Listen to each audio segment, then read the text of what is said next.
Thank you, Charles. Good evening, everyone. Thank you so much for being here tonight. Just delighted that you are here to participate in your annual meeting. The annual meeting is such an important part of our cooperative.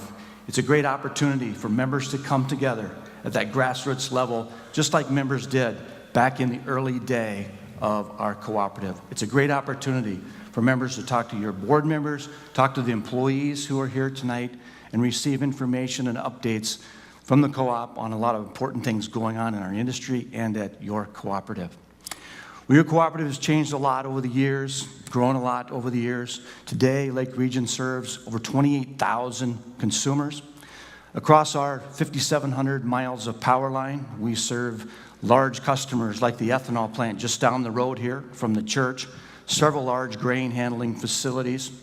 With 1,000 lakes in our service territory, we provide service to things like resorts as well as even to some islands.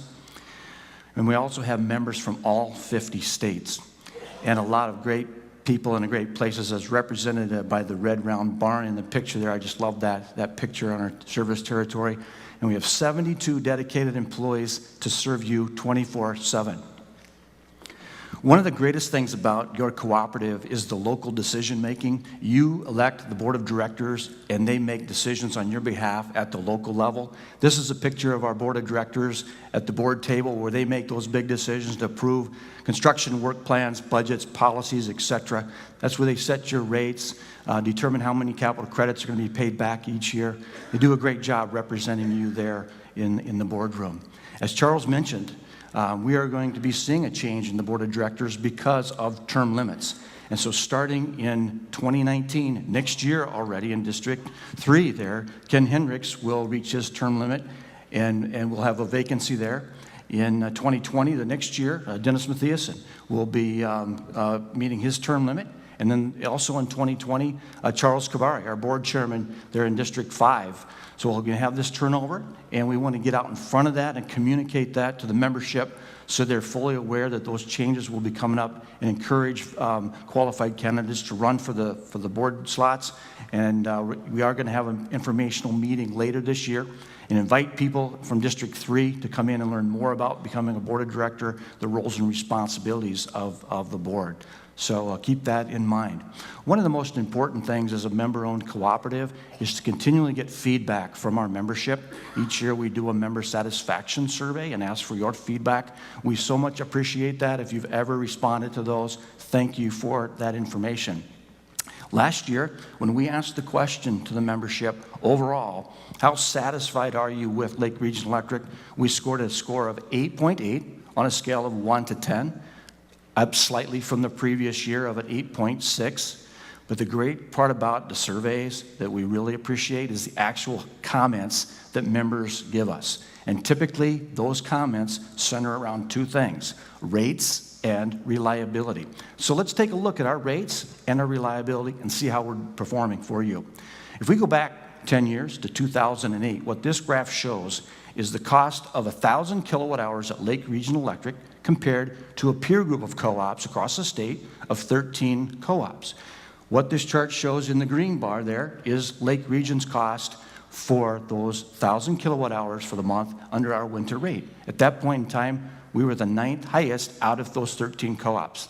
Fast forward to today, in 2018, pleased to report that for those same 1,000 kilowatt hours compared to our peer group, we are now the second lowest out of 13 for those costs for our winter rate.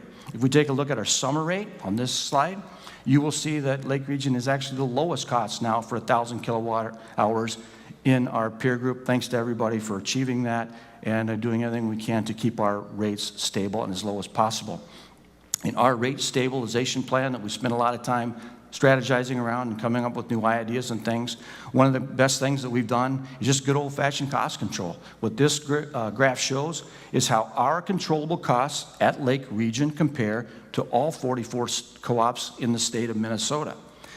And what that shows is on the top line, the darker colored line, is the controllable cost for all the co-ops in the state. Lake Region's costs are on that yellow colored line, the lower line.